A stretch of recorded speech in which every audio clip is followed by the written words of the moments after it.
लेकिन राजा भी शिफ्टिंग चाਹੁੰਦਾ ਸੀ कि ਇਹ ਜਿਹੜਾ ਮਹਿਲ ਆ ਇਹਨਾਂ ਲੋਕਾਂ ਦੇ ਨਾਲ ਨਾ ਭਰਿਆ ਹੋਵੇ। ਰਾਜਾ ਵੀ ਚਾਹੁੰਦਾ ਸੀ ਕਿ ਕੋਈ ਐਸੇ ਜਿਨ੍ਹਾਂ ਤੇ ਯਕੀਨ ਕਰ ਸਕੇ, ਐਸੇ ਕਿ ਜਿਨ੍ਹਾਂ ਦਾ ਆਪਣਾ ਏਜੰਡਾ ਨਾ ਕੋਈ ਹੋਵੇ, ਜਿਨ੍ਹਾਂ ਦਾ ਏਜੰਡਾ ਮੇਰਾ ਰਾਜ ਹੋਏ।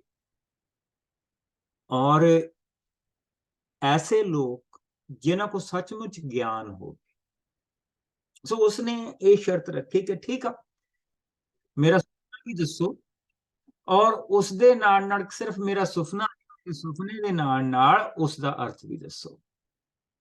सो वो कह रहे हैं कि राजा अपना सानू सुपना दस सी इसका, तेनू दसांगे कि इसका मतलब कहंदा ओ नो, कहंदा तुसी टाइम खरीदण, तुसी चाहुंदे कि मैं असी वक्त खरीद सकीए, पर तुहाडे कोल वक्त है नहीं। सो जे तुसी अपने आप नू इन्ने ज्ञानी कहने आ, फिर तुहानू मेरा सुपना भी पता होना चाहिए। सो प्रभु ने ये चीज उसके दिल दे विच पाई, और बेसिकली वो अपने महल दे विचों वो सारे बाहर कढ़ने मंगदा सी ਜਿਹੜੇ ਕਿ ਇਕੱਠੇ ਤਾਂ ਹੋਏ ਹੋ ਸੀ, ਪਰ ਜਿਨ੍ਹਾਂ ਦੇ ਪੱਲੇ ਕੁਛ ਨਹੀਂ ਸੀ, ਜਿਹੜੇ ਨਾਮ ਦੇ ਸੀਗੇ। ਸੋ ਉਹਨਾਂ ਨੇ 11 ਆਇਤ ਜਿਸ ਲਈ ਅਸੀਂ ਦੇਖਦੇ ਹਾਂ, ਤਾਂ ਉੱਥੇ ਅਸੀਂ ਮੇਨ ਆਇਤ ਦੇਖੀ ਸੀ। ਉਸਨੇ ਕਿਹਾ, ਮਹਾਰਾਜ ਜੋ ਤੁਸੀਂ ਪੁੱਛ ਰਹੇ ਹੋ ਉਸ ਦਾ ਉੱਤਰ ਦੇਵਤਿਆਂ ਤੋਂ ਸਿਵਾਏ ਹੋਰ ਕੋਈ ਦੇ ਨਹੀਂ ਸਕਦਾ, ਔਰ ਕਿਸੇ ਮਨੁੱਖ ਦੇ ਕੋਲ ਨਹੀਂ, ਪਰ ਦੇਵਤੇ ਧਰਤੀ ਦੇ ਉੱਤੇ ਰਹਿੰਦੇ ਨਹੀਂ। So it is impossible, ਇਹ ਸਿਰਫ ਇਸੇ ਤਰੀਕੇ ਦੇ ਨਾਲ ਪੋਸੀਬਲ ਆ ਕਿ ਜੇ ਕੋਈ ਦੇਵਤਾ ਆ ਕੇ ਧਰਤੀ ਤੇ ਆ ਕੇ ਤੁਹਾਨੂੰ ਇਹ ਚੀਜ਼ ਦੱਸੇ, ਪਰ ਦੇਵਤੇ ਇਸ ਧਰਤੀ ਤੇ ਰਹਿੰਦੇ ਨੇ। ਹੁਣ ਦੇਖੋ ਕਿ ਪ੍ਰਭੂ ਆਪਣੇ ਲੋਕਾਂ ਦੇ ਲਈ ਜਗ੍ਹਾ ਕਿਸ ਤਰ੍ਹਾਂ ਤਿਆਰ ਕਰ, ਕਿ ਉਸਨੇ ਉਹਨਾਂ ਦੇ ਕੋਲੋਂ ਜਿਹੜੇ ਕਿ ਅਸੀਂ ਇਹ ਕਹਿ ਸਕਦੇ ਹਾਂ ਕਿ ਲੈਂਦ ਜਿਹੜੇ ਕਿ ਪੂਰਬ ਤੋਂ ਲੈ ਕੇ ਪੱਛਮ ਤੱਕ, ਯਸ, ਪੂਰਬ ਤੋਂ ਲੈ ਕੇ ਪੱਛਮ ਤੱਕ ਜਿਹੜੇ ਉੱਥੇ ਜੋਤਸ਼ੀ ਬੈਠੇ ਹੋ ਸੀਗੇ, ਜਿਹੜੇ ਗਿਆਨੀ ਬੈਠੇ ਸੀ, ਜਿਹੜਾ ਤਾਰਿਆਂ ਦਾ ਗਿਆਨ ਰੱਖਣ ਵਾਲੇ ਬੈਠੇ ਸੀਗੇ, ਤੰਤਰ ਮੰਤਰ ਫੂਕਣ ਵਾਲੇ ਬੈਠੇ ਹੋ ਸੀਗੇ, ਜਿਨ੍ਹਾਂ ਦੇ ਨਾਲ ਮਹਿਲ ਭਰਿਆ ਪਿਆ ਸੀ, ਉਹਨਾਂ ਦੇ ਮੂੰਹੋਂ ਪ੍ਰਭੂ ਇੱਕ ਚੀਜ਼ ਕਹਾ ਰਿਹਾ ਕਿ ਅਗਰ ਕੋਈ ਇਸ ਦੀ ਇੰਟਰਪ੍ਰੀਟੇਸ਼ਨ ਕਰੇਗਾ ਔਰ ਤੈਨੂੰ ਤੇਰਾ ਸੁਪਨਾ ਦੱਸੇਗਾ, ਤਾਂ ਉਹ ਦੇਵਤਾ ਹੋਏਗਾ ਜਿਹੜਾ ਧਰਤੀ ਤੇ ਹੋਏ। ਤੁਸੀਂ ਦੇਖਿਆ ਕਿੱਦਾਂ ਪ੍ਰਭੂ ਆਪਣੇ ਲੋਕਾਂ ਦੇ ਲਈ ਜਗ੍ਹਾ ਪੈਦਾ ਕਰਦਾ, ਔਰ ਇਹ ਜਗ੍ਹਾ ਬਹੁਤ ਜ਼ਰੂਰੀ ਸੀ। ਇਹ ਜਗ੍ਹਾ ਇਸ ਕਰਕੇ ਜ਼ਰੂਰੀ ਸੀ ਕਿ ਇਸ ਦੇ ਉੱਤੇ ਸਾਰੇ ਦੇ ਸਾਰੇ ਯਹੂਦਾ ਦਾ ਔਰ ਇਜ਼ਰਾइल ਦੇ ਜਿਹੜੇ ਲੋਕ ਉੱਥੇ ਥੋੜੇ ਜਿਹੇ ਸੀਗੇ, ਇਜ਼ਰਾइल ਔਰ ਯਹੂਦਾ ਦੇ ਲੋਕਾਂ ਦਾ ਭਵਿੱਖ, ਸਾਰੇ ਲੋਕਾਂ ਦਾ ਜਿਹੜਾ ਭਵਿੱਖ ਸੀਗਾ ਉਹ ਟਿਕਿਆ ਸੀ ਕਿ 70 ਸਾਲ ਦੇ ਵਿੱਚ ਉਹ ਬੈਬੀਲੋਨ ਲੋਕਾਂ ਵਰਗੇ ਬਣ ਜਾਣਗੇ, ਉਦਾਂ ਦੇ ਬਣ ਜਾਣਗੇ ਕਿ ਉਹ ਇਹ ਕਹਿਣਗੇ ਕਿ ਨਹੀਂ, ਸਾਡਾ ਪ੍ਰਭੂ ਵੱਖਰਾ ਹੈ। ਸੋ ਜੇ ਇਹ ਚੀਜ਼ ਹੁੰਦੀ ਆ ਤੇ ਉਹ ਇਹ ਸਾਬਤ ਹੋ ਜਾਂਦਾ ਕਿ ਸਾਡਾ ਪ੍ਰਭੂ ਵੱਖਰਾ ਆ। ਸੋ ਪ੍ਰਭੂ ਆਪਣੇ ਲੋਕਾਂ ਦੇ ਨਾਲ ਕਿਸ ਤਰ੍ਹਾਂ ਕੰਮ ਕਰਦਾ? ਪ੍ਰਭੂ ਆਪਣੇ ਲੋਕਾਂ ਦੇ ਨਾਲ ਇਸ ਤਰੀਕੇ ਦੇ ਨਾਲ ਕੰਮ ਕਰਦਾ। ਅਸੀਂ ਸਾਰੇ ਮਨੁੱਖ ਹਾਂ, ਰਾਈਟ? ਅਸੀਂ ਸਾਰੇ ਕਮਜ਼ੋਰ ਹਾਂ। ਸਾਡਾ ਸਾਰਿਆਂ ਦਾ ਜਿਹੜੀ ਆਪਣਾ ਤਨ, ਆਪਣਾ ਮਨ ਔਰ ਇਸ ਦੀਆਂ ਜ਼ਰੂਰਤਾਂ, ਇਹ ਦੋ ਚੀਜ਼ਾਂ ਦੀਆਂ ਜ਼ਰੂਰਤਾਂ ਦੇ ਆਲੇ ਦੁਆਲੇ ਸਾਡੀ ਸਾਰੀ ਦੁਨੀਆ ਘੁੰਮਦੀ ਹੈ, ਰਾਈਟ? ਔਰ ਮੈਨੂੰ ਜਿੱਦਾਂ ਕੋਈ ਇੱਕ ਭਰਾ ਕਹਿੰਦਾ ਪਿਆ ਸੀ ਕਿ ਜਿੱਦਾਂ ਪਿਛਲੇ ਜ਼ਮਾਨੇ ਦੇ ਵਿੱਚ ਪ੍ਰਭੂ ਦੇ ਲੋਕ ਹੋਏ ਆ, ਉਦਾਂ ਦੀ ਬਣਨ ਦੀ ਜ਼ਰੂਰਤ ਆ। ਔਰ ਮੈਂ ਉਸਨੂੰ ਕਿਹਾ ਕਿ ਨਹੀਂ, ਸਾਨੂੰ ਉਦਾਂ ਦੀ ਜ਼ਰੂਰਤ ਬਣਨ ਦੀ ਲਈ ਨਹੀਂ। ਅਗਰ ਅਸੀਂ ਇਸ ਕੌਮ ਨੂੰ ਹੀ ਦੇਖ ਲਈਏ, ਪਿੱਛੇ ਤਾਂ ਚਲੋ ਜਾਣ ਦੀ ਕੋਈ ਜ਼ਰੂਰਤ ਨਹੀਂ ਏਡੀ ਦੂਰ, ਕਿ ਅਗਰ ਅਸੀਂ ਦੇਖ ਲਈਏ ਤਾਂ ਅਬਰਾਹਮ ਵੱਲ ਦੇਖ ਲਈਏ ਤੇ ਅਬਰਾਹਮ ਨੇ ਪ੍ਰਭੂ ਦੇ ਉੱਤੇ ਪੂਰਾ ਭਰੋਸਾ ਰੱਖਿਆ? ਨਹੀਂ। ਉਸਨੇ ਸਾਰਾ ਨੂੰ 2 ਵਾਰੀ ਕਿਹਾ ਮੇਰੀ ਭੈਣ ਆ, ਇੱਕ ਵਾਰੀ ਅਬੀਮਲਕ ਦੇ ਵੇਲੇ, ਇੱਕ ਵਾਰੀ ਜਿਸ ਲਈ ਉਹ ਇਜਿਪਟ ਦੇ ਵਿੱਚ ਆ। ਔਰ ਜਿਸ ਲਈ ਉਹਨੂੰ ਸਾਰਾ ਨੇ ਕਿਹਾ ਕਿ ਮੇਰੇ ਤੋਂ ਤਾਂ ਬੱਚਾ ਨਹੀਂ ਪੈਦਾ ਹੋ ਸਕਦਾ, ਤੂੰ ਇਸ ਤਰ੍ਹਾਂ ਕਰਕੇ ਤੂੰ ਮੇਰੀ ਦਾਸੀ ਲੈ ਲੈ, ਹਾਜਰਾ, ਜੋ ਕਿ ਜਵਾਨ ਕੁੜੀ ਆ। ਉਸਨੇ ਕਿਹਾ ਠੀਕ ਆ, ਜੇ ਤੂੰ ਕਹਿਨੀ ਹੈ ਤਾਂ 7 ਬਚਨ ਪ੍ਰਭੂ ਨੇ ਤੇਰੇ ਮੂੰਹ ਤੋਂ ਕਹਾਇਆ ਹੀ ਹੋਊਗਾ। ਉਸ ਤੋਂ ਬਾਅਦ ਅਸੀਂ ਦੇਖਦੇ ਪਏ ਹਾਂ ਕਿ ਜੇਕਬ, ਜਿਸ ਦਾ ਨਾਂ ਹੀ ਧੋਖੇਬਾਜ਼ ਆ, ਰਾਈਟ। ਫਿਰ ਉਸ ਤੋਂ ਬਾਅਦ ਅਸੀਂ ਮੂਸਾ ਦੀ ਜ਼ਿੰਦਗੀ ਦੇਖਦੇ ਪਏ, ਉਹ ਪੱਥਰ ਦੇ ਉੱਤੇ 2 ਵਾਰੀ ਚਟਾਨ ਦੇ ਉੱਤੇ ਲਾਠੀ ਮਾਰ ਕੇ ਕਹਿੰਦਾ ਪਿਆ ਕਿ ਆਓ ਤੁਹਾਨੂੰ ਮੈਂ ਪਾਣੀ, ਜਿਹੜਾ ਤੁਸੀਂ ਪੀਣਾ ਮੰਗਦੇ, ਜਿਸ ਪਾਣੀ ਲੜਦੇ, ਆਓ ਤੁਹਾਨੂੰ ਮੈਂ ਪਾਣੀ ਦੇਣਾ। ਔਰ ਇਸੇ ਤਰ੍ਹਾਂ ਅਸੀਂ ਜਿਸਲੇ ਪ੍ਰਭੂ ਦੇ ਵਚਨ ਦੇ ਵਿੱਚ ਜਾਣੇ ਭਾਈ, ਸਾਰਿਆਂ ਨੂੰ ਕਮਜ਼ੋਰ ਦੇਖਦੇ ਪਏ। ਔਰ ਪ੍ਰਭੂ ਦੇ ਵਚਨ ਦੀ ਇਹੋ ਹੀ ਵੱਡੀ ਚੀਜ਼ ਹੈ ਕਿ ਇੱਕ ਆਰਡੀਨਰੀ ਇਨਸਾਨ ਨੂੰ ਐਕਸਟਰਾ ਆਰਡੀਨਰੀ ਪਰਮੇਸ਼ਵਰ ਨੇ ਫੜਿਆ ਹੈ, ਔਰ ਉਹ ਉਹਦੇ ਰਾਹੀਂ ਉਹ ਕੰਮ ਕਰਦਾ ਪਿਆ ਜਿਹੜਾ ਸਿਰਫ ਉਹ ਆਪ ਕਰ ਸਕਦਾ। ਪ੍ਰਭੂ ਨੇ ਕੋਈ ਐਕਸਟਰਾ ਆਰਡੀਨਰੀ ਲੋਕ ਨਹੀਂ ਫੜੇ, ਆਰਡੀਨਰੀ ਲੋਕ ਫੜੇ,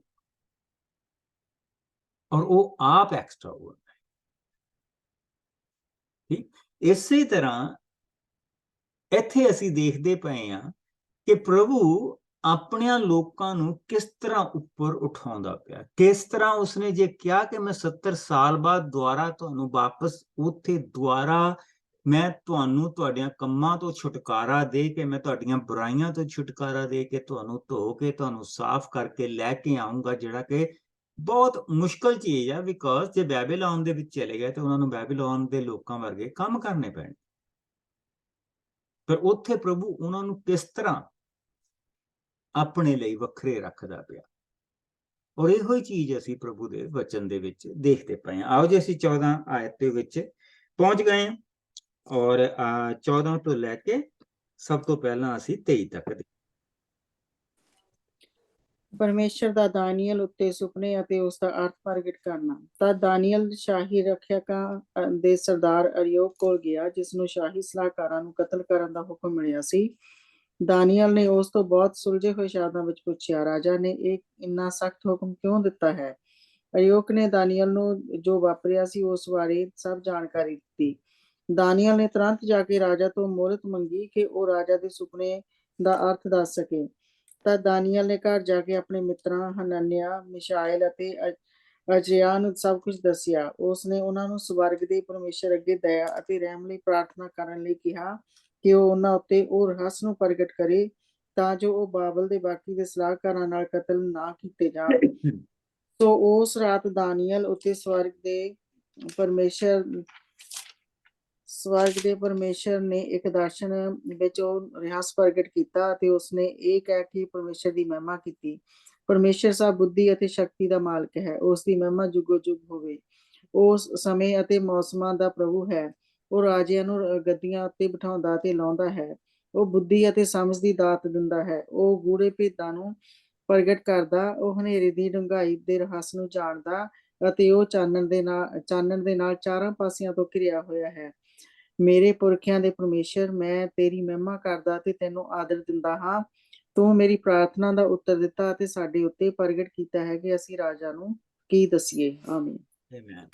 ਹੁਣ ਤੁਸੀਂ ਇੱਥੇ ਇੱਕ ਚੀਜ਼ ਦੇਖੋ ਕਿ ਉਹ ਜਿਹੜੇ ਜਾਦੂਗਰ ਆ, ਜਿਹੜੇ ਸਲਾਹਕਾਰ ਆ, ਜਿਹੜੇ ਜੋਤਸ਼ੀ ਆ, ਉਹ ਦਾਨੀਅਲ ਨੂੰ ਔਰ ਉਸਦੇ ਮਿੱਤਰਾਂ ਨੂੰ ਈਵਨ ਦੋ ਕਿ ਉਹਨਾਂ ਨੂੰ ਉਹਨਾਂ ਦੇ ਗਰੁੱਪ ਦੇ ਵਿੱਚ ਸ਼ਾਮਲ ਕਰ ਦਿੱਤਾ ਗਿਆ ਆ, ਉਹ ਉਹਨਾਂ ਨੂੰ ਇਸ ਦੇ ਯੋਗ ਹੀ ਨਹੀਂ ਸਮਝਦੇ ਕਿ ਉਹਨਾਂ ਨੂੰ ਨਾਲ ਲਿਆਇਆ ਜਾਏ।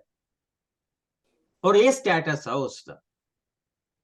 ਉਸਦਾ ਸਟੇਟਸ ਬਹੁਤ ਜਿਹੜਾ ਇੱਥੇ ਹੈਗਾ ਆ ਇਸ ਵੇਲੇ, ਜਿਹੜਾ ਉਸਦਾ ਸਟੇਟਸ ਆ ਉਹ ਬਹੁਤ ਨੀਵਾਂ ਹੈ। ਬੇਸਿਕਲੀ ਦਾਨੀਅਲ ਤੇ ਉਹਦੇ ਗਰੁੱਪ ਦੇ ਵਿੱਚ ਜਿਹੜੇ ਲੋਕ ਆ ਉਹਨਾਂ ਦੀ ਸੇਵਾ ਕਰਦੇ ਪਏ, ਔਰ ਉਹ ਬੇਸਿਕਲੀ ਉਹਨਾਂ ਨੂੰ ਇਹ ਦੱਸਦੇ ਪਏ ਕਿ ਜਿੱਦਾਂ ਜਿੱਦਾਂ ਉੱਤੋਂ ਮਰੀ ਜਾਣੇ ਆ ਤੇ ਥੱਲਿਓਂ ਨਵੇਂ ਆਈ ਜਾਣੇ, ਉਦਾਂ ਤੇਰਾ ਸਟੇਟਸ ਵਧੀ ਜਾ।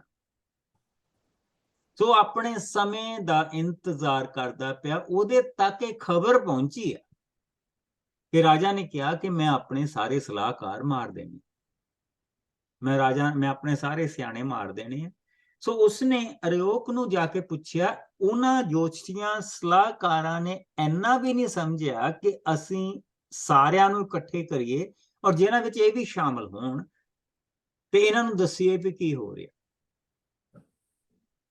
ਉਸ ਨੂੰ ਉਹਦੇ ਕੋਲ ਜਾਣਾ ਪਿਆ ਜਿਹਨੇ ਕਤਲ ਕਰਨੇ ਸੀ, ਜਿਹਦੀ ਇਹ ਜੌਬ ਲੱਗੀ ਸੀ ਕਿ ਤੂੰ ਇਹਨਾਂ ਨੂੰ ਕਤਲ ਕਰਨਾ। ਸੋ ਦਾਨੀਅਲ ਨੂੰ ਉਹਦੇ ਕੋਲ ਜਾਣਾ ਪਿਆ ਕਿ ਜਿਸ ਲਈ ਉਸਨੇ ਉਹਨਾਂ ਨੂੰ ਰੋਂਦੇ ਕਰਲਾਉਂਦੇ ਦੇਖਿਆ ਵੀ ਇਹ ਹੋ ਕੀ ਰਿਹਾ, ਇਹ ਹੋ ਕੀ ਰਿਹਾ। ਤੁਹਾਨੂੰ ਪਤਾ ਨਾ ਕਿ ਜਿਸ ਵੇਲੇ ਤਾਂ ਬਾਬਿਆਂ ਦੀ ਮਹਿਮਾ ਸਾਰੀ ਦੁਨੀਆ ਕਰ ਰਹੀ ਹੁੰਦੀ ਤਾਂ ਉਹ ਹਰ ਤਰ੍ਹਾਂ ਦੀ ਬੁਰਾਈ ਵੀ ਕਰ ਰਹੇ ਹੁੰਦੇ ਆ ਤੇ ਲੋਕਾਂ ਕੋਲੋਂ ਮੱਥੇ ਵੀ ਟਿਕਾ ਰਹੇ ਹੁੰਦੇ, ਤੇ ਫਿਰ ਉਹ ਕਦੇ ਵੀ ਆਪਣੇ ਨਾਮ ਦੇ ਨਾਲ ਮੈਂ ਨਹੀਂ ਲਾਉਂਦੇ ਕਿ ਅਸੀਂ ਕਹਿੰਦੇ ਆ, ਅਸੀਂ ਆਹ ਕਰ ਸਕਦੇ ਆ, ਅਸੀਂ ਆਹ ਦੇਖ ਸਕਦੇ। ਤੇ ਜਿੱਦਾਂ ਹੀ ਪੁਲਿਸ ਉਹਨਾਂ ਨੂੰ ਫੜ ਲੈਂਦੀ ਆ ਤੇ ਫਿਰ ਉਹ ਕਹਿੰਦੇ ਨਾ ਜੀ ਇਹ ਤਾਂ ਲੋਕ ਆਪੇ ਸਾਡੇ ਕੋਲ ਆਉਂਦੇ, ਸਾਡੇ ਕੋਲ ਤਾਂ ਕੁਝ ਵੀ ਹੈ ਨਹੀਂ, ਹੁਣ ਅਸੀਂ ਲੋਕਾਂ ਨੂੰ ਮਨਾ ਥੋੜ੍ਹਾ ਕਰ ਸਕਦੇ, ਉਹ ਆਉਂਦੇ, ਸਾਡੇ ਕੋਲ ਤਾਂ ਕੁਝ ਵੀ ਹੈ ਨਹੀਂ। ਔਰ ਫਿਰ ਉਹਨਾਂ ਦੇ ਕੋਲੋਂ ਸਾਰਾ ਧਨ ਨਿਕਲਦਾ, ਸਾਰੀਆਂ ਚੀਜ਼ਾਂ ਨਿਕਲਦੀਆਂ, ਜਿਹੜੀਆਂ ਬੱਚੀਆਂ ਦੇ ਨਾਲ ਬੁਰਾਈ ਕਰ ਰਹੇ ਹੁੰਦੇ ਆ ਉਹ ਫੜੀਆਂ ਜਾਂਦੀਆਂ। ਬੇਸਿਕਲੀ ਤੁਸੀਂ ਇਹ ਕਹਿ ਸਕਦੇ ਆ ਕਿ ਉਹਨਾਂ ਦੀ ਅਸਲੀਅਤ ਦਾ ਉੱਥੇ ਜਾ ਕੇ ਪਤਾ ਲੱਗਦਾ। ਔਰ ਇੱਥੇ ਉਹਨਾਂ ਦੀ ਅਸਲੀਅਤ ਦਾ ਪਤਾ ਲੱਗਦਾ ਪਿਆ ਕਿ ਜਿਸ ਵੇਲੇ ਤਾਂ ਉਹ ਰਾਜੇ ਦੇ ਕੋਲ ਗਏ ਆ ਤੇ ਉਹ ਆਪਣੇ ਆਪ ਨੂੰ ਇਹ ਦੱਸਦੇ ਪਏ ਕਿ ਸਾਨੂੰ ਸਾਰਾ ਕੁਝ ਪਤਾ, ਲੇਕਿਨ ਜਿਸ ਵੇਲੇ ਰਾਜੇ ਦਾ ਹੁਕਮ ਜਾਰੀ ਹੋ ਗਿਆ ਤਾਂ ਉਸ ਤੋਂ ਬਾਅਦ ਉਹ ਇਹ ਕਹਿ ਰਹੇ ਆ, ਉਹਨਾਂ ਨੇ ਕਿਹਾ ਕਿ ਅਸੀਂ ਤਾਂ ਮਰਨਾ ਹੈ, ਚਲੋ ਇਹ ਵੀ ਨਾਲ ਹੀ ਮਰ ਜਾਣੇ ਵਿਚਾਰੇ, ਤਾਂ ਉਹ ਰੋਣ ਧੋਣ ਦੇ ਵਿੱਚ। ਸੋ ਉਹ ਅਰਯੋਕ ਦੇ ਕੋਲ ਗਿਆ। ਦਾਨੀਅਲ ਨੇ ਉਸ ਨੂੰ ਬੜੇ ਇੱਥੇ ਵਚਨ ਦੇ ਵਿੱਚ ਲਿਖਿਆ ਕਿ ਬੜੇ ਹੀ ਸੁਲਝੇ ਹੋਏ ਸ਼ਬਦਾਂ ਦੇ ਵਿੱਚ ਪੁੱਛਿਆ ਕਿ ਰਾਜਾ ਨੇ ਇੰਨਾ ਸਖਤ ਹੁਕਮ ਕਿਉਂ ਦਿੱਤਾ। ਔਰ ਉਸਨੇ ਦਾਨੀਅਲ ਨੂੰ ਫਿਰ ਸਾਰਾ ਦੱਸਿਆ ਕਿ ਰਾਜਾ ਨੇ ਸੁਪਨਾ ਦੇਖਿਆ। ਰਾਜਾ ਇਹ ਕਹਿੰਦਾ ਕਿ ਤੁਹਾਨੂੰ ਮੇਰੇ ਸੁਪਨੇ ਦਾ ਸੁਪਨਾ ਵੀ ਦੱਸਣਾ ਪੈਣਾ, ਉਸ ਦਾ ਅਰਥ ਵੀ ਦੱਸਣਾ। तो उसने क्या, दानियल ने तुरंत जाके राजा दे कोल मोहलत मंगी। उसने कहा मैनू राजा दे कोल, और उसनू राजा के राजा दे उसका सुपना और सुपने के अर्थ दस सके। और फिर दानियल ने घर जाके हनन्याह, मीशाएल और अजर्या नू सब कुछ दसिया और उन्होंने स्वर्ग दे परमेश्वर दे अगे ये अपनी दुआ रखी। और जिदा ही असी पिछे आने हैगे तो असी ये भी देखते हैगे कि पहले भाव की 17वीं आयत दे विच जिस वेले उन्होंने उत्थे दा खाना पेश किया गया तो उन्होंने कहा असी ये नहीं खाना, तो सानू सिर्फ साग पत दे। और उस तो बाद तो सानू देख ली 10 दिनों नू अगर असी बिल्कुल दूजिया वर्गे दूजिया तो वधिया ना दिखाई देंदे होए तो फिर जो सानू खाण नू देंगा असी खा लांगे, पर सानू 10 दिन की मोहलत दे, 10 दिन सानू सुधारण खाण दे। और उन्होंने अपने प्रभु ते एक छोटा जिहा यकीन किया कि जो प्रभु दिखा रहा कि तुहाडियां पुरखियां ने ये नहीं कीता सी। और उन्हां दे जिहड़े पुरखे सीगे, जिहड़े उन्हां दे राजे सीगे, खास करके मनस्से तो बाद वो दूसरियां मंदिरां दे विच इसे करके जांदे सी कि उत्थे हर तरह का खाना, हर तरह का बजाउणा, हर तरह के फन जिहड़े सारे उत्थे हुंदे सी। और खाना जिहड़ा सी वो मेन चीज सी। प्रभु दे मंदिर दे विच सिंपलिसिटी सी कि जिसलिए वो बलि लैके जांदे सी तो उस बलि नूं दे विच जिहड़ी चर्बी है प्रभु नूं चढ़ा दित्ती जांदी सी। उस दे विचों एक हिस्सा जिहड़ा हुंदा सी वो पुरोहितां दा हुंदा सी और दूसरा हिस्सा बलि चढ़ाउण वाले नूं दे दित्ता जांदा सी कि तू जाके इसनूं अपने परिवार दे नाल खा सकदा। It's a simplicity. उन्हां नूं वो सिंपलिसिटी नहीं, उन्हां नूं वो फन चाहीदा सी जिहड़ा वो फन करदे सी। और उस फन के कारण उन्होंने ये सब कुछ किया। लेकिन हुण वो कह रहे कि लेट अस बी सिंपल, असी प्रभु की वो आज्ञा मनांगे जिहड़ी असी प्रभु की ਇਹ ਪਿਛਲੀਆਂ ਸਾਲਾਂ ਦੇ ਵਿੱਚ ਜਿਹੜੀ ਆਗਿਆ ਅਸੀਂ ਨਹੀਂ ਮੰਨੀ, ਉਹ ਹੁਣ ਮੰਨਾ। ਸੋ ਸਾਨੂੰ ਬਿਲਕੁਲ ਸਿੰਪਲ ਖਾਣਾ ਤੇ 490 ਸਾਲ ਉਹਨਾਂ ਨੇ प्रभु दिए शब्द तोड़े, और प्रभु ने वो एक दिन नहीं गवाया, और ठीक ਉਹਦੇ अनुसार उन्होंने सजा मिली 70 साल। और वो ਅਸੀਂ ਅੱਗੇ ਜਾ ਕੇ ਦੇਖਾਂਗੇ जिस वेले ये लोग वापस आ रहे होंगे, ਉੱਥੇ ਜਾ ਕੇ ਦੇਖਾਂਗੇ। सो उन्होंने कहा कि ठीक है, राजा ने कहा कि जाओ तुसी जाओ करो। उन्होंने जाके, और प्रभु स्वर्ग दे परमेश्वर ने उन्होंने वो दिता। और जिस वेले उन्होंने खास करके मैं जी आयत दिखानी भुल गया कि जिस वेले उन्होंने प्रभु नु दी आज्ञाकारी की, तब उत्थे लिखा कि प्रभु ने ਚਾਰਾਂ ਜਵਾਨਾਂ ਨੂੰ ਹਰ ਤਰ੍ਹਾਂ ਦੇ ਗਿਆਨ ਦੇ ਨਾਲ ਮਾਲਾ-ਮਾਲ ਕੀਤਾ ਤੇ ਉਹਨਾਂ ਨੂੰ ਹਰ ਤਰ੍ਹਾਂ ਦੇ ਸਾਹਿਤ ਅਤੇ ਵਿਦਿਆ ਵੀ ਦਿੱਤੀ। ਪਰ ਦਾਨੀਏਲ ਨੂੰ ਪਰਮੇਸ਼ਰ ਨੇ ਸੁਪਨਿਆਂ ਅਤੇ ਦਰਸ਼ਨਾਂ ਦੇ ਅਰਥ ਦੱਸਣ ਦੀ ਵੀ ਦਾਤ ਦਿੱਤੀ, ਜੋ ਅੱਗੇ ਤੱਕ ਕੰਮ ਆਉਣੀ। ਸੋ ਪ੍ਰਭੂ ਨੇ एक खास बरकत दानियल ਨੂੰ ਦਿੱਤੀ। ਔਰ ਇੱਥੇ ਅਸੀਂ ਦੇਖਦੇ ਪਏ ਹਾਂ ਕਿ ਉਸ ਦਾਤ ਨੂੰ ਵਰਤਣ ਦਾ ਵੇਲਾ आ गया। और सो फिर उस तो बाद उसने प्रभु दी शुक्रगुजारी की कि तू बुद्धि और शक्ति का मालिक, तेरी महिमा जो और तू हर समय और मौसमां का प्रभु आ, तू राजा नूं गद्दियां ते बिठाउणा। और क्यों उसने उन्हां जिहड़ी उसनूं सुपना दिखाया गया उस दे विच राजे राज आने और राज जाने, आने और जाने ਜਿਹੜੇ ਅਸੀਂ ਅੱਗੇ ਜਾ ਕੇ ਦੇਖਾਂਗੇ। और फिर उसने ਇਹ ਦਿੱਤੀ ਕਿ ਤੂੰ ਉਹਨਾਂ ਨੂੰ ਬੁੱਧੀ ਅਤੇ ਸਮਝ ਦੀ ਦਾਤ ਦਿੱਤੀ ਹੈ, ਤੂੰ ਗੂੜੇ ਭੇਤਾਂ ਨੂੰ ਪ੍ਰਗਟ ਕਰਦਾ ਅਤੇ ਉਹ ਹਨੇਰੇ ਦੀ ਡੂੰਘਾਈ ਦੇ ਰਹੱਸ ਨੂੰ ਜਾਣਦਾ ਹੈ ਅਤੇ ਉਸ ਚਾਨਣ ਦੇ ਨਾਲ ਚਾਰਿਆਂ ਪਾਸਿਆਂ ਤੋਂ ਘਿਰਿਆ ਹੋਇਆ ਹੈ। ਮੇਰੇ ਪੁਰਖਿਆਂ ਦੇ ਪਰਮੇਸ਼ਰ, ਮੈਂ ਤੇਰੀ ਮਹਿਮਾ ਕਰਦਾ ਹਾਂ, ਤੈਨੂੰ ਆਦਰ ਦਿੰਦਾ ਹਾਂ, ਤੂੰ ਮੇਰੀ ਪ੍ਰਾਰਥਨਾ ਦਾ ਉੱਤਰ ਦਿੰਦਾ ਹਾਂ ਅਤੇ ਸਾਡੇ ਉੱਤੇ ਪ੍ਰਗਟ ਕੀਤਾ ਹੈ ਕਿ ਰਾਜਾ ਨੂੰ ਅਸੀਂ। ਸੋ ਪ੍ਰਭੂ ਨੇ ਉਸਨੂੰ ਰਾਜੇ ਦਾ ਸੁਪਨਾ ਵੀ ਦਿਖਾਇਆ ਔਰ ਉਸਦੇ ਅਰਥ ਵੀ ਉਸਨੂੰ ਸਮਝਾ। that close। ਇਹ ਨਹੀਂ ਕਿ ਗੁਣੇ ਪਾ ਲਏ ਤੇ ਦੇਖ ਲਿਆ ਕਿ ਜਾਂ ਟਾਸ ਖੇਲ ਲੈ, ਜਿੱਦਾਂ ਦੂਸਰੇ ਜੋਤਸ਼ੀ ਕਰਦੇ, ਕਿਹੜਾ ਗ੍ਰਹਿ ਕਿੱਥੇ ਹੈ ਕਿਹੜਾ। ਹਾਂ, ਉਹਨਾਂ ਦੇ ਤੀਰ ਤੁੱਕੇ ਲੱਗ ਜਾਂਦੇ ਆ, ਐਸੀ ਗੱਲ ਨਹੀਂ। ਕਈ ਵਾਰੀ ਪ੍ਰਭੂ ਉਹਨਾਂ ਨੂੰ ਇੰਨੀ ਕੁ ਰੋਸ਼ਨੀ ਦੇ ਦਿੰਦਾ ਕਿ ਜਿਹੜੀ ਕਾਫੀ ਹੁੰਦੀ ਹੈ, ਕਈ ਵਾਰੀ ਵੈਰੀ ਉਹਨਾਂ ਨੂੰ ਦੱਸ ਦਿੰਦਾ। ਲੇਕਿਨ ਅਸੀਂ ਇੱਥੇ ਇਹ ਦੇਖਦੇ ਪਏ ਹਾਂ ਕਿ ਉਹ ਜਿੰਨੀ ਮਰਜ਼ੀ ਦੁਆਵਾਂ ਆਪਣੇ ਦੇਵੀ ਦੇਵਤਿਆਂ ਤੋਂ ਕਰਦੇ ਪਏ, ਉਹਨਾਂ ਨੂੰ ਜਵਾਬ ਨਹੀਂ ਮਿਲਦਾ ਪਿਆ। ਲੇਕਿਨ ਦਾਨੀਏਲ ਨੂੰ ਜਵਾਬ ਮਿਲਿਆ। ਇਸ ਜਵਾਨ ਨੂੰ, ਇੱਥੇ ਬਹੁਤ ਜਵਾਨ ਹਾਲੇ ਯੰਗ ਆ, ਇਸ ਨੂੰ ਇਸ ਚੀਜ਼ ਦਾ ਜਵਾਬ ਮਿਲਿਆ। ਸੋ ਆਓ ਅਸੀਂ 24 ਆਇਤ ਤੋਂ ਲੈ ਕੇ 35 ਆਇਤ ਤੱਕ ਪਹਿਲਾਂ ਦੇਖਦੇ। ਦਾਨੀਏਲ ਰਾਜਾ ਨੂੰ ਓਕੇ ਪੜ੍ਹ ਦਿਓ ਤੁਸੀਂ ਸਿਸਟਰ। ਕੋਈ ਨਹੀਂ। ਦਾਨੀਏਲ ਰਾਜਾ ਨੂੰ ਸੁਪਨਾ ਤੇ ਉਸ ਦਾ ਅਰਥ ਦੱਸਦਾ ਹੈ। ਸੋ ਦਾਨੀਏਲ ਅਰਯੋਕ ਕੋਲ ਚਲਾ ਗਿਆ, ਜਿਸ ਨੂੰ ਰਾਜਾ ਨੇ ਸ਼ਾਹੀ ਸਲਾਹਕਾਰਾਂ ਨੂੰ ਕਤਲ ਕਰਨ ਲਈ ਕਿਹਾ ਸੀ। ਉਸ ਨੇ ਅਰਯੋਕ ਨੂੰ ਕਿਹਾ, ਤੂੰ ਉਹਨਾਂ ਨੂੰ ਕਤਲ ਨਾ ਕਰ, ਤੂੰ ਮੈਨੂੰ ਰਾਜਾ ਕੋਲ ਲੈ ਚੱਲ ਤੇ ਮੈਂ ਮਹਾਰਾਜ ਨੂੰ ਉਹਨਾਂ ਦਾ ਸੁਪਨਾ ਤੇ ਉਸ ਦਾ ਅਰਥ ਦੱਸਾਂਗਾ।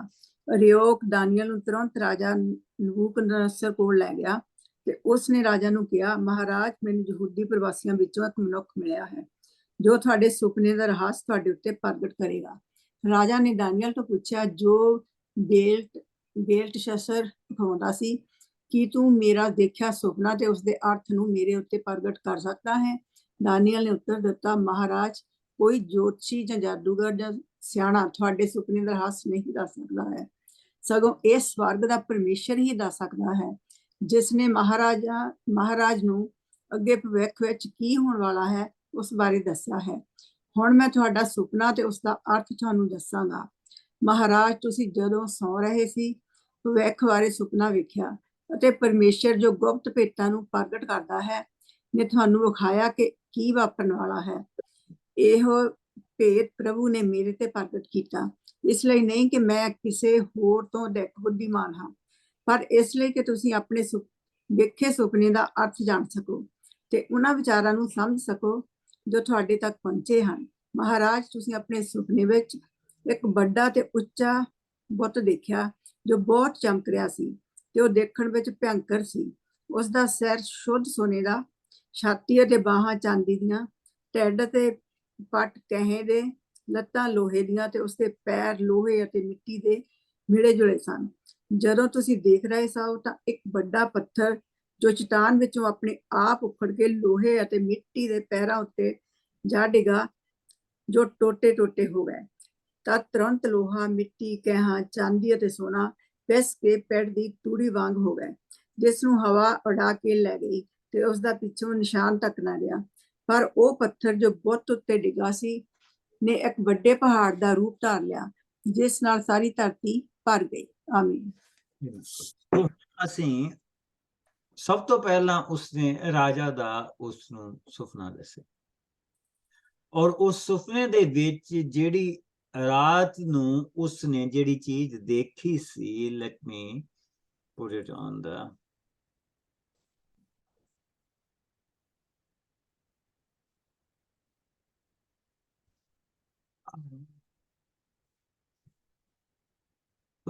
ਇਹ ਜਿਹੜੀ ਇਮੇਜ ਤੁਸੀਂ ਦੇਖਦੇ ਪਏ ਆ, ਇਹ ਇਮੇਜ ਉਹ ਦੇਖ ਰਿਹਾ ਜਿਸ ਦੇ ਵਿੱਚ ਉਸਨੇ ਜਿਹੜਾ ਸਿਰ ਆ ਉਸਨੂੰ ਸੋਨੇ ਦਾ ਦੇਖਿਆ, ਔਰ ਉਸ ਤੋਂ ਬਾਅਦ ਜਿਹੜਾ ਉਸਨੇ ਸੈਕੰਡ ਪਾਰਟ ਉਸਦਾ ਦੇਖਿਆ, ਉਸਦੀਆਂ ਬਾਹਾਂ ਦੇਖੀਆਂ, ਉਸਦਾ ਸੀਨਾ ਦੇਖਿਆ, ਉਹ ਚਾਂਦੀ ਦੀਆਂ ਸੀਗੀਆਂ।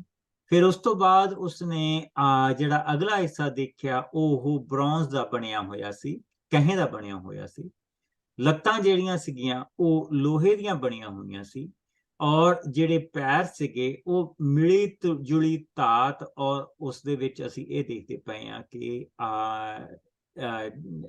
ਉਸ ਦੇ ਵਿੱਚ ਤੁਸੀਂ ਇਹ ਕਹਿ ਲਓ ਮਿੱਟੀ ਵੀ ਆ ਤੇ ਮੈਟਲ ਵੀ ਆ, ਤੇ ਉਹ ਮਿਲੀ ਜੁਲੀ ਧਾਤ। ਔਰ ਜਿਹੜੀ ਇਸ ਤੋਂ ਬਾਅਦ ਜਿਹੜੀ ਉਸਨੇ 1 2 3 4 5 ਔਰ 6 ਸਮੇਂ ਟੋਟਲ ਇਸ ਦੇ ਵਿੱਚ ਦੇਖੇ।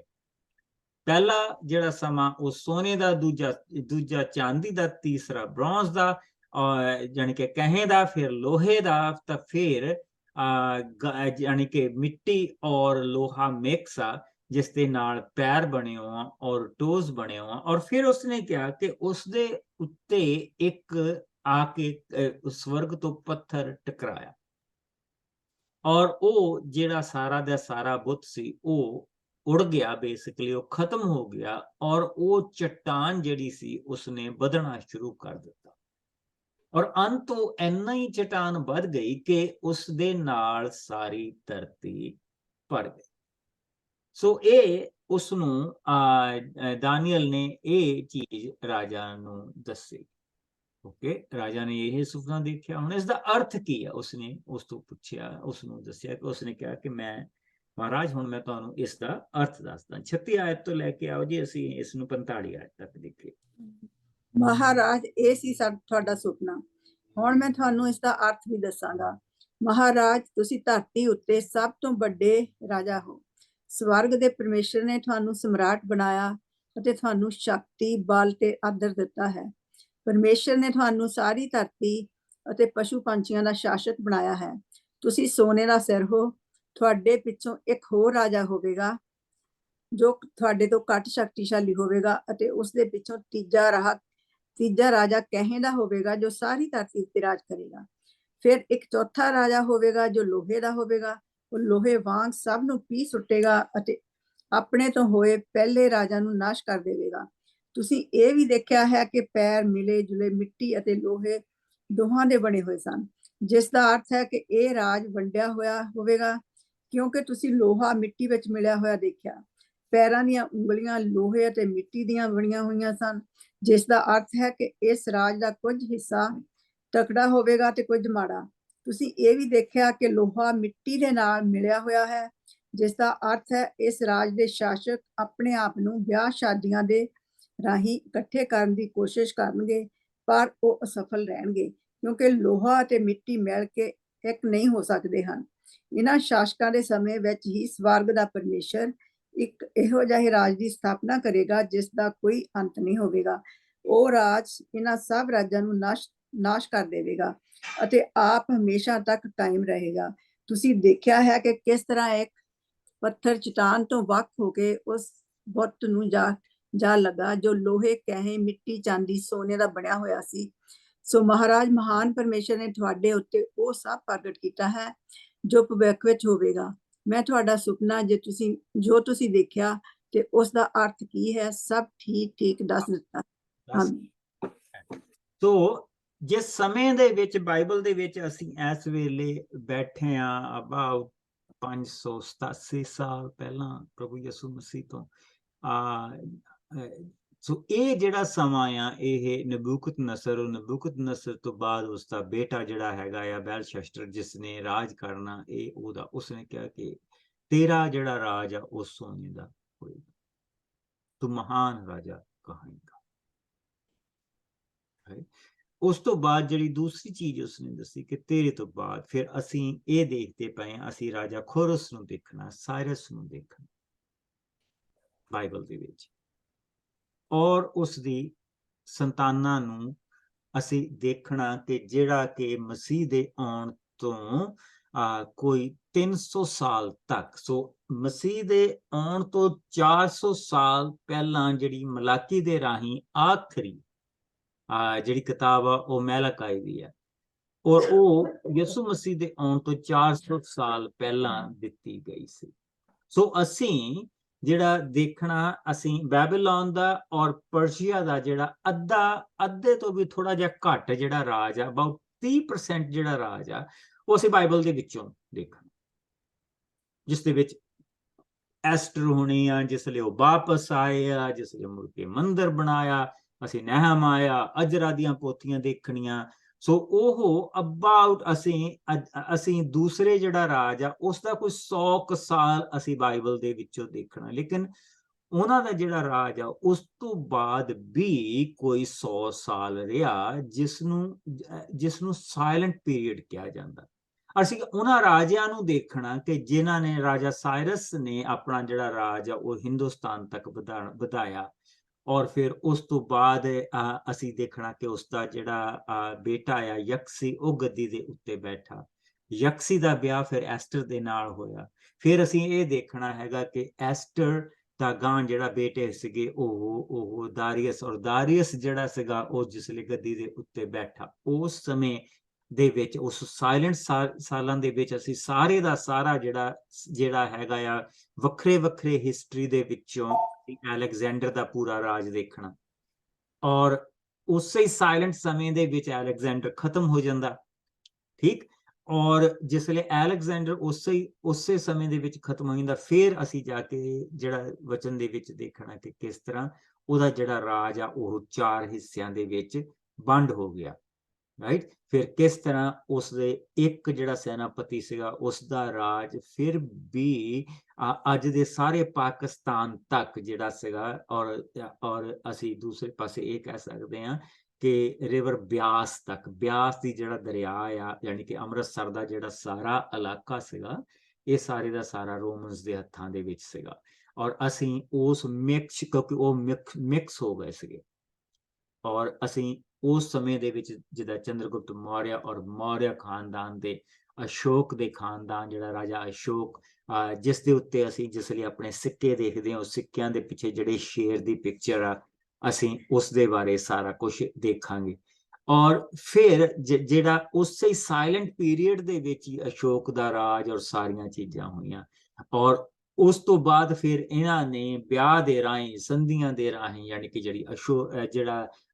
ਜਿਹੜਾ ਰਾਜਾ ਚੰਦਰਗੁਪਤ ਮੌਰਿਆ ਦਾ ਜਿਹੜਾ ਵਿਆਹ ਹੋਇਆ ਸੀਗਾ ਉਹ ਹੈਲਨਾ ਦੇ ਨਾਲ ਹੋਇਆ ਸੀ, ਜੋ ਕਿ ਸਲਿਊਸਿਡ ਜਿਹੜਾ ਕਿ ਇੱਕ ਜਨਰਲ ਸੀਗਾ ਅਲੈਗਜ਼ੈਂਡਰ ਦਾ, ਜਿਸ ਦੇ ਹਿੱਸੇ ਜ਼ਮੀਨ ਆਈ ਸੀ ਅਲੈਗਜ਼ੈਂਡਰ ਦੀ ਮੌਤ ਤੋਂ ਬਾਅਦ, ਉਹਦੀ ਬੇਟੀ ਸੀਗੀ।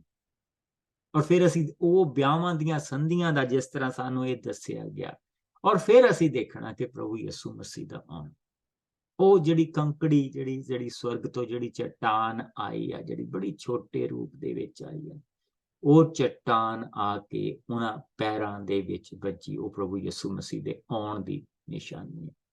ਔਰ ਫਿਰ ਸਵਰਗ ਦਾ ਜਿਹੜਾ ਰਾਜ ਆ, ਜਿਸ ਦੇ ਵਿੱਚ ਅਸੀਂ ਮਸੀਹੀ ਰਹਿੰਦੇ ਆ, ਉਹ ਸਵਰਗ ਦਾ ਰਾਜ ਕਿਸ ਤਰ੍ਹਾਂ ਉੱਥੋਂ ਛੋਟੇ ਜਿਹੇ ਬੈਤਲਹਮ ਦੇ ਵਿੱਚੋਂ ਸ਼ੁਰੂ ਹੋਇਆ ਔਰ ਕਿਸ ਤਰ੍ਹਾਂ ਉਹ ਫੈਲਣਾ ਸ਼ੁਰੂ ਹੋਇਆ।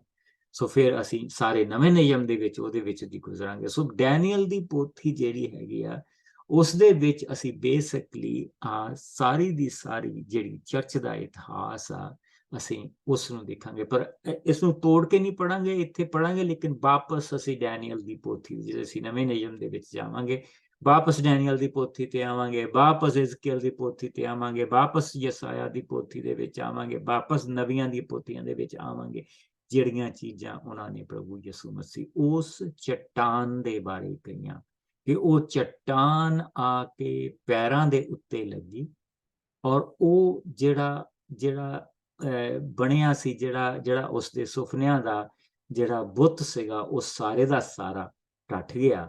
ਉਹ ਸਾਰੇ ਰਾਜ ਖਤਮ ਹੋ ਗਏ ਔਰ ਉਹ ਜਿਸਲੇ ਸਾਰੇ ਰਾਜ ਖਤਮ ਹੋ ਗਏ ਤਾਂ ਉਹ ਜਿਹੜੀ ਚਟਾਨ ਸੀ ਉਹ ਵਧਣੀ ਸ਼ੁਰੂ ਹੋ ਗਈ ਔਰ ਉਹ ਚਟਾਨ ਇੱਥੇ ਤੱਕ ਵੱਧ ਗਈ ਕਿ ਉਸਦਾ ਸਾਰੀ ਦੁਨੀਆ ਦੇ ਵਿੱਚ ਉਸਦਾ ਰਾਜ ਹੋ ਗਿਆ। ਅੱਜ ਦੁਨੀਆ ਦਾ ਕੋਈ ਕੋਨਾ ਐਸਾ ਨਹੀਂ ਜਿੱਥੇ ਤੁਹਾਨੂੰ ਦੋ ਚੀਜ਼ਾਂ ਨਾ ਮਿਲਣ। ਤੁਹਾਨੂੰ ਮਸੀਹੀ ਹਰ ਜਗ੍ਹਾ ਮਿਲੇਗਾ ਔਰ ਤੁਹਾਨੂੰ ਬਾਲ ਦੀ ਪੂਜਾ ਕਰਨ ਵਾਲੇ ਹਰੇਕ ਜਗ੍ਹਾ ਮਿਲਣਗੇ। ਕਿਉਂਕਿ ਬਾਲ ਦੀ ਪੂਜਾ ਕਰਨ ਵਾਲੇ, ਕਿਉਂਕਿ ਉਹ ਹਮੇਸ਼ਾ ਨਟੰਕੀਬਾਜ਼ ਆ, ਉਹ ਹਮੇਸ਼ਾ ਆਪਣੇ ਆਪ ਨੂੰ ਤੁਸੀਂ ਇਹ ਕਹਿ ਲਓ ਕਿ ਉਹ ਪ੍ਰਭੂ ਵਰਗਾ ਹਮੇਸ਼ਾ ਆਪਣੇ ਆਪ ਨੂੰ ਬਣਾਉਂਦਾ। ਫਿਰ ਅਸੀਂ ਇਹ ਦੇਖਾਂਗੇ ਕਿ ਕਿਸ ਤਰ੍ਹਾਂ 6ਵੀਂ ਸਦੀ ਦੇ ਵਿੱਚ ਇਸਲਾਮ ਆਇਆ ਔਰ ਕਿਸ ਤਰ੍ਹਾਂ ਉਹ ਬਾਲ ਦੀ ਪੂਜਾ ਅੱਲਾ ਦੀ ਪੂਜਾ ਦੇ ਵਿੱਚ ਬਦਲ ਗਏ। ਫਿਰ ਅਸੀਂ ਇਹ ਦੇਖਾਂਗੇ ਉੱਥੇ ਜਾ ਕੇ ਕਿ ਕਿਸ ਤਰ੍ਹਾਂ ਉਹ ਕਹਿੰਦੇ ਆ ਕਿ ਜੀ ਅੱਲਾ ਦਾ ਵਿਆਹ ਨਹੀਂ ਹੋਇਆ, ਤੇ ਫਿਰ ਜਿਹੜੀਆਂ ਅੱਲਾ ਦੀਆਂ ਜਿਹੜੀਆਂ ਤਿੰਨ ਬੇਟੀਆਂ ਸੀ, ਅਲ ਅਲਾਤ, ਅਲ ਹੁਸਰਾ ਔਰ ਅਲ ਅਜ਼ੀਜ਼, ਉਹ ਕਿੱਥੋਂ ਪੈਦਾ ਹੋਈਆਂ? ਜੇ ਅੱਲਾ ਦਾ ਵਿਆਹ ਨਹੀਂ ਹੋਇਆ, ਤੇ ਜੇ ਅੱਲਾ ਦਾ ਵਿਆਹ ਹੋਇਆ ਤਾਂ ਕਿਹਦੇ ਨਾਲ ਹੋਇਆ? ਉਹ ਬੇਟੀਆਂ ਕੌਣ ਸੀ? ਬਹੁਤ ਸਾਰੀਆਂ ਚੀਜ਼ਾਂ ਨੂੰ ਇਹ ਛੁਪਾਉਂਦੇ ਆ, ਇਹ ਲੁਕਾਉਂਦੇ ਆ, ਕਿਉਂਕਿ ਇਹਨਾਂ ਦੀ ਮਸੀਹੀਆਂ ਦੇ ਨਾਲ ਬਹਿਸ ਹੁੰਦੀ ਆ। ਸੋ ਫਿਰ ਇਹਨਾਂ ਨੂੰ ਇਹ ਦੱਸਣਾ ਪੈਂਦਾ ਕਿ ਨਹੀਂ, ਅਸੀਂ ਮੰਨਦੇ, ਅਸੀਂ ਇੱਕੋ ਹੀ ਪਰਮੇਸ਼ਵਰ ਨੂੰ ਮੰਨਦੇ, ਅਸੀਂ ਏਦਾਂ ਮੰਨਦੇ ਹਾਂ। ਅਸੀਂ ਬਹੁਤ ਸਾਰੀ ਦੇਖਾਂ ਅੱਲਾ ਦਾ ਨਾਂ ਕਿੱਥੋਂ ਆਇਆ, ਮੁਹੰਮਦ ਦਾ ਅਸਲੀ ਨਾਂ ਕੀ ਸੀ? ਮੁਹੰਮਦ ਦਾ ਅਸਲੀ ਨਾਮ ਮੁਹੰਮਦ ਨਹੀਂ ਸੀਗਾ। that was not his name. Muhammad ਦਾ ਜਿਹੜਾ ਮੁਹੰਮਦ ਦਾ ਮਤਲਬ ਹੈ ਹਮਦ, ਅਖੀਰ ਦੇ ਵਿੱਚ ਹਮਦ ਆਉਂਦਾ ਨਾ, ਹਮਦ ਕਿਹਨੂੰ ਕਹਿੰਦੇ? ਪ੍ਰੇਜ਼। ਉਹ ਜਿਸ ਦੀ ਪ੍ਰੇਜ਼ ਹੁੰਦੀ, ਤੇ ਉਸ ਤੋਂ ਬਾਅਦ ਇੱਕ ਨਾਮ ਆਉਣਾ ਚਾਹੀਦਾ, ਉਹ ਅਸਲੀ ਨਾਮ। ਰਾਈਟ। ਸੋ ਅਸੀਂ ਦੇਖਾਂਗੇ ਕਿ ਮੁਹੰਮਦ ਦੇ ਜਿਹੜੇ ਬਾਪ ਦਾ ਨਾਮ ਅਬਦੁੱਲਾ ਸੀ, ਤੇ ਜੇ ਅਬਦੁੱਲਾ ਦਾ ਮਤਲਬ ਇਹ ਆ ਕਿ ਅੱਲਾ ਦਾ ਸੇਵਾਦਾਰ। ਸੋ ਮੁਹੰਮਦ ਨੂੰ ਜੇ ਅੱਲਾ ਦਾ ਨਾਮ ਪਹਿਲੀ ਵਾਰੀ ਮੁਹੰਮਦ ਨੂੰ ਮਿਲਿਆ, ਤੇ ਫਿਰ ਉਹ ਉਸਦਾ ਨਾਮ ਅਬਦੁੱਲਾ ਕਿੱਦਾਂ ਹੋ ਗਿਆ? ਠੀਕ। ਸੋ ਅਸੀਂ ਉਹਨਾਂ ਸਾਰੀਆਂ ਚੀਜ਼ਾਂ ਨੂੰ ਦੇਖਾਂਗੇ ਕਿ ਇਹ ਬਾਲ ਦੀ ਜਿਹੜੀ ਪ੍ਰਸਤਿਸ਼ ਆ, ਉਹ ਵੀ ਸਾਡੇ ਵਿੱਚ ਅੱਜ ਹੋ ਰਹੀ। ਔਰ ਬਾਲ ਦੀ ਜਿਹੜੀ ਪ੍ਰਸਤਿਸ਼ ਆ, ਉਹ ਦੁਨੀਆ ਦੇ ਸਭ ਤੋਂ ਦੂਜੇ ਵੱਡੇ ਰਿਲੀਜਨ ਦੇ ਵਿੱਚ ਹੋ ਰਹੀ। ਰਾਈਟ। ਜਿੱਦਾਂ ਉਹ ਜਾ ਕੇ ਬਾਲ ਦੀ ਮੂਰਤੀ ਨੂੰ ਚੁੰਮਦੇ ਹੁੰਦੇ ਸੀ, ਅੱਜ ਉਹ ਉਸੇ ਤਰ੍ਹਾਂ ਜਾ ਕੇ ਮੱਕੇ ਦੇ ਵਿੱਚ ਜਾ ਕੇ ਉਹ ਜਿਹੜਾ ਕਾਲਾ ਪੱਥਰ ਪਿਆ ਉਸ ਨੂੰ ਚੁੰਮਦੇ ਪਏ।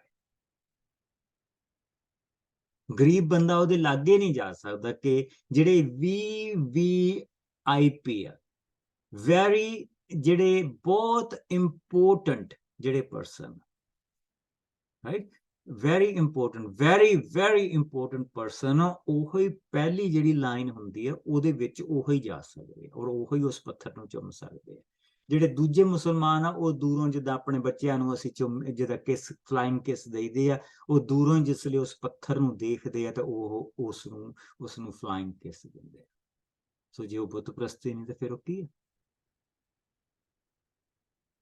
ਸੋ ਅਸੀਂ ਇਹਨਾਂ ਸਾਰੀਆਂ ਚੀਜ਼ਾਂ ਨੂੰ ਉਸ ਹਿਸਟਰੀ ਦੇ ਵਿੱਚ ਦੇਖਾਂਗੇ ਕਿ ਪ੍ਰਭੂ ਦਾ ਰਾਜ ਵੀ, ਲੇਕਿਨ ਜਿਹੜਾ ਬਾਲ ਦੇਵਤਾ ਉਸਨੇ, ਜੋ ਸ਼ੈਤਾਨ ਦੇ ਰੂਪ ਦੇ ਵਿੱਚ ਆਇਆ, ਉਸਨੇ ਵੀ ਆਪਣਾ ਨਾਮ ਬਦਲ ਲਿਆ।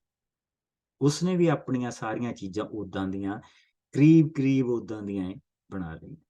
ਸੋ ਅਸੀਂ ਇਹਨਾਂ ਸਾਰੀਆਂ ਚੀਜ਼ਾਂ ਨੂੰ ਦੇਖਾਂਗੇ ਕਿ ਕਿਸ ਤਰ੍ਹਾਂ ਸੋਨੇ ਦਾ ਸਿਰ ਉਹ ਕੀ ਸੀ, ਚਾਂਦੀ ਦਾ ਤੜ ਕੀ ਸੀ, ਕਹਾਂ ਫਿਰ ਲੋਹਾ, ਔਰ ਉਸ ਤੋਂ ਬਾਅਦ ਮਿਲੇ ਜੁਲੇ ਫਿਰ ਉਹ ਕੰਕੜੀ ਜਿਹੜੀ ਸਵਰਗ ਦੇ ਵਿੱਚੋਂ ਆਈ।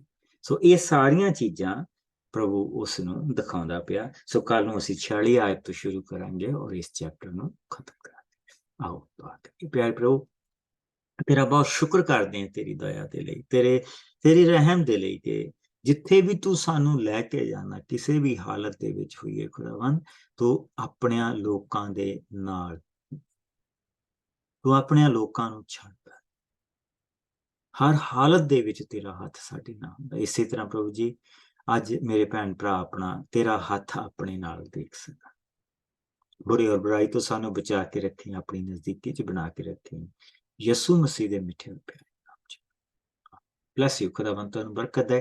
ਕੱਲ ਨੂੰ 6:30 ਦੁਆਰਾ ਮਿਲਾਂਗੇ ਔਰ ਫਿਰ ਅਸੀਂ ਪ੍ਰਭੂ ਦੇ ਵਚਨ ਦੇ ਵਿੱਚੋਂ 46 ਆਇਤ ਤੋਂ ਅੱਗੇ ਦੂਸਰਾ ਔਰ ਤੀਸਰਾ ਚੈਪਟਰ ਦੇਖਾਂਗੇ। ਔਰ ਤੀਸਰਾ ਚੈਪਟਰ ਦੇਖਣ ਤੋਂ ਬਾਅਦ ਵਾਪਸ ਫਿਰ ਅਸੀਂ ਜਰਮਾਇਆ ਦੀ ਪੋਥੀ ਤੇ ਜਾਵਾਂਗੇ ਔਰ ਉੱਥੋਂ ਅਸੀਂ ਦੁਆਰਾ ਥੋੜੇ ਜਿਹੇ ਹਿੱਸੇ ਹਿਜ਼ਕੀਏਲ ਨਬੀ ਦੇ ਦੇਖਾਂਗੇ ਵਿੱਚ ਹੀ ਉਸਦੇ, ਕਿਉਂਕਿ ਹਿਜ਼ਕੀਏਲ ਨਬੀ ਵੀ ਜਿਹੜਾ ਆ ਉਸਨੂੰ ਵੀ ਪ੍ਰਭੂ ਨੇ ਦਾਨੀਅਲ ਦੇ ਨਾਲ ਲੈ ਕੇ ਆਇਆ। ਦਾਨੀਅਲ ਜਿਹੜਾ ਆ ਉਹ ਰਾਜ ਦਰਬਾਰ ਦੇ ਵਿੱਚ, ਠੀਕ, ਲੋਕ ਦੇਖ ਸਕਦੇ ਆ ਕਿ ਜਿਹੜਾ ਦਾਨੀਅਲ ਉਹ ਰਾਜ ਦਰਬਾਰ ਦੇ ਵਿੱਚ, ਲੇਕਿਨ ਜਿਹੜੇ ਆਮ ਲੋਕ ਜਿਹੜਿਆਂ ਨੂੰ ਹਜ਼ਾਰਾਂ ਦੀ ਗਿਣਤੀ ਦੇ ਵਿੱਚ ਜਿਹੜੇ ਹੋਰ ਫੜ ਕੇ ਲਿਆਂਦੇ ਆ, ਸੋ ਉਹਨਾਂ ਨੂੰ ਸਹਾਰਾ ਕਿੱਦਾਂ ਮਿਲੇ? ਉਹਨਾਂ ਦੇ ਲਈ ਪ੍ਰਭੂ ਨੇ ਆਪਣੇ ਜਿਹੜੇ ਨਬੀ ਆ ਉਹਨਾਂ ਦੇ ਵਿੱਚ ਵੀ ਆਪਣੇ ਨਬੀ ਲੈ ਕੇ ਆਇਆ, ਜਿਨ੍ਹਾਂ ਦੇ ਵਿੱਚੋਂ ਹਿਜ਼ਕੀਏਲ ਨਬੀ ਇੱਕ ਸੀ। Bless you. ਖੁਦਾਵੰਦ ਤੁਹਾਨੂੰ ਬਰਕਤ ਦੇ ਤੁਹਾਡੇ ਸਾਰਿਆਂ ਦਾ। ਥੈਂਕ ਯੂ ਬ੍ਰਦਰ ਜੀ। ਬਲੈਸ ਯੂ ਸਿਸਟਰ ਜੀ।